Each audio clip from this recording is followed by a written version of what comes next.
Hello everyone, mga friends dyan, mga ka-FB at mga ka-content creator. Ngayon, Friday. So ngayon, maglalagay ako ng grasa dito sa pitwheel ng aking sakyan.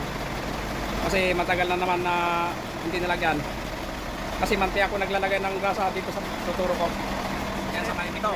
Ito yung tinatawag nilang landing gear. Pinapaikot. Kaya ito may adjust para mabilis bumaba ito. Yung panpaan niya. Ayan. Hihilain natin yan. Hihilain natin tapos ikot. So ayan o, pag kung nakalapat na, punta kayo dito sa harapan. So yung lock, between lock na sinasabi, ayan o. Ipapakita ko inyo. Ito yung lock niya. Kasi safety ito, kasi minsan kasi pag wala ito,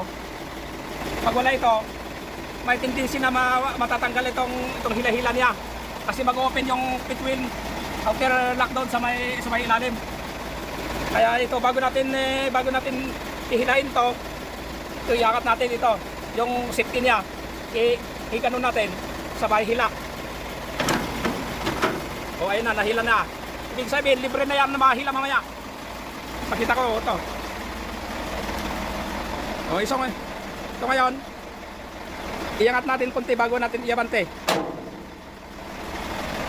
Ayan yung sinasabi ko sa inyo na adjustment ng gear, yung landing gear niya para hindi kayo mahirapan, lalo na pag may laman na tinatanggal nyo. Mahirap pa ikutin, kaya ayan, hilain nyo to para dahan-dahan tapos medyo magaan ipaikot. So yun, tingnan nyo, umangat na konti, mga 1/4 siguro o 1/8 pwede na. Tapos punta kayo sa tractor, iabante yung tractor na to, yung mga lock niya, pero ako hindi ko natatanggalin kasi iabante ko lang konti. Kasi yan lang naman ang lalagyan ko ng lalagyan ko ng grasa, tapos babalik ko ulit. Kaya ito yung diskarte para hindi kayo masyadong matrabaho. Doon sa may vacuum down, tapos ito naman yung release niya. Ito naman yung wire, yung nakokonekta sa ilaw sa hila natin. Ito pala yung handbrake niya, oh. Electronic ngayon yung handbrake nito. Mag-aircon muna tayo para malamig-lamig naman. Kahit magpan lang tayo, magkagrasa. So, ano lang guys, turukin sa iyo yung pag-release ng handbrake ito. Yan, apakan yung preno. Kasi pag hindi mo apakan yung preno tapos magre-release ka, hindi magre-release. So ito, makikita mo yun ito pag alam mong pag alam mong ma-release yan o naka-handbrake, ayan, ilaw yan. Yan ang ilaw niya. Yan yung indicator ng handbrake. Kaya pag ipinindot to, ayun, pero nakapak ka sa preno, ayan, ipindot mo yan. Oo, ayun, wala. Kaya pwede mo nang, kasi nak-release, pwede ka nang mag-abante. Masaka yung sa pag-abante pala, dahan-dahan. Minsan kasi yung mga yung mga landing gear niya, yung luma ng hila, mga landing gear, ang diskarte. May ituturo pa ang diskarte. Ang diskarte sa pagtanggal, unti-unti natin iabante, kasi obserbahan natin yung niya dyan. Minsan kasi nagre-release, kaya iabante natin konti. Ayun, dahan-dahan. Yan, pag alam natin na umabante tayo ng konti, obserbahan natin yung hila natin. Kung gumalaw na bumaba, huwag na nating ituloy, hindi natin italampas sa may pitwheel. Kaya konti lang. Yan ang technique para alam natin na safety. Kaya pag alam natin na steady, ay na pwede nating iabante. Minsan kasi yung mga iba na nagmamadali, hindi nila inisip yung safetyhan nila. Pasabante, minsan bumabagsak yung hila.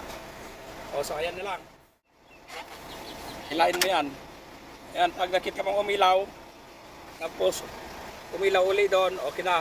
Ibig sabihin naka-handbrake na. Pwede ka nang sinasabi nilang pit wheel. Ito yung sinasabi nilang pit wheel na buo. Ito naman yung sinasabi kong lock niya, yung inner lock, yung half moon. Makikita niya, naka-ganon lang siya. Naka-ganon. Kaya pag itinulak mo doon, pag itinulak mo itong traktor doon sa may hila mo, itutulak niya to, yung naka-half na ganyan, yung half lock niya, gumaganon. Ayan, magsasarado. Tapos kasi dalawa ka lock nito.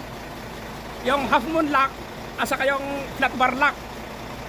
Mamaya ipapakita ko sa iyo to pag i-ikon ko, pag naisauli ko na to.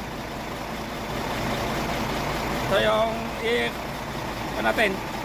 Ay no, medyo naubos na yung grasa dito. Ito kasi yung naalagaan natin. Minsan kasi nakakaligtaan natin na maglagay ng grasa ng matagal. Ayan to. Matutuyo ito. Masisira. Kaya bakit minsan ininipis to ang dahilan kung bakit mabibitak. Kasi sa sobrang init, kasi pag walang grasa kasi na mainit masyado, para ba nagpapanday tayo na pag umiinit masyado lumalambot yung kanya, yung bakal. So ito yung lock. Malalaman nyo na ito pag nag-lock na, pag nakalock ito naman kusang pabalik sa dati. Maglalak ito para safety ito. Para kahit sa rough road tayo dumadaan, walang problema kasi ito yung lock niya. May lock diyan sa ilalim. Kaya pag itinulak mo yung traktor, yan malalaman mo yan, may tumunog, lumagapak. Tapos kumaba ka, una mong obserbahan ito. Kung ito ba ay nasa uli na doon. Yan na. So mamaya kukuha ko ng kakunti na pala, kaya hindi ko na ipinunta dito kasi ito sa nagagamitin ko. Para hindi ko na lang tanggalin yon, iangat ko lang kunti yung dam box. Tapos ito yung gagamitin ko. Yan yung power grease. Ito yung kanya. Tapos niya. Ito yung power grease. Yung nakakuryente. Kaso nga lang wala kaya magmano-mano tayo maggrasa. Ngayon ipapakita ko sa inyo mamaya yung kung paano natin ilagay doon na kahit hindi tanggalin yung hila. Pwede nating maggrasa sa pit. Sinasabi ko sa inyo na pit wheel pin. Yung tawag nila ito, pit wheel pin. Kasi minsan kasi pag nag-apply kayo ng trailer, meron yung mga stricto na halimbawa yung mga trainer nila, yung sa bagay hindi naman natin masisisi yung magtre-train kasi minsan utos din ng may-ari ng pinapasukan nating trabaho. Minsan kasi tinatanong nila, mas lalo na pag sinabi mong, minsan kasi nagtatanong sila kung ilang years ka nag-trailer. Halimbawa sa kagustuhan din naman natin na kahit wala tayong experience, sabihin natin na meron para sa kagustuhan nating makapasok ng trabaho, pero wala naman problema yon. Basta importante kaya mong magmaneho.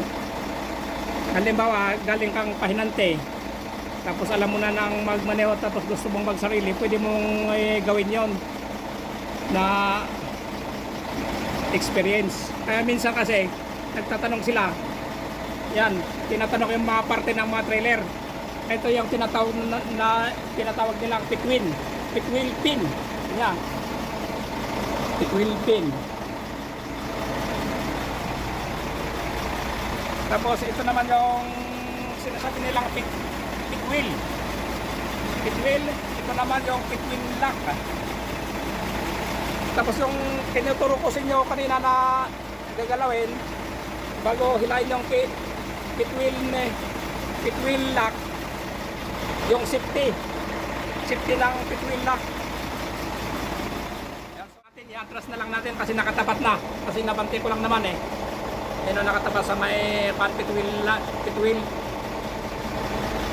So, ayun na lang. Anong oras pa kayo? Alas 6. Tingnan ko na.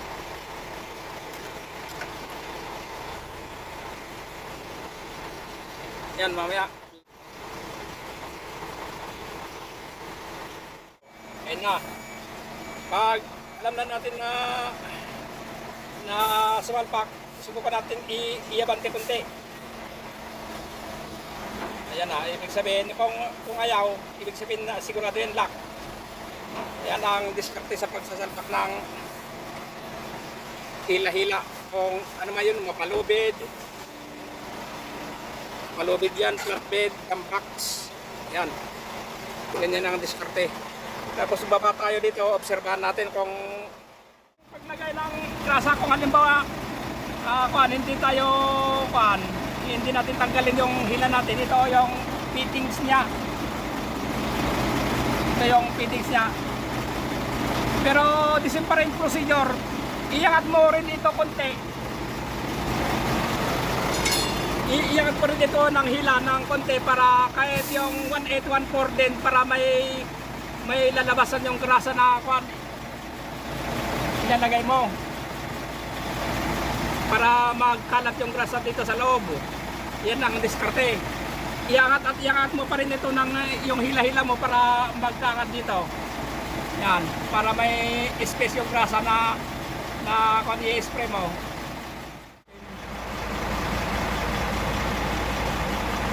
Ayan yung sinasabi kong pan. Makikita ko yan. Yan. Yan yung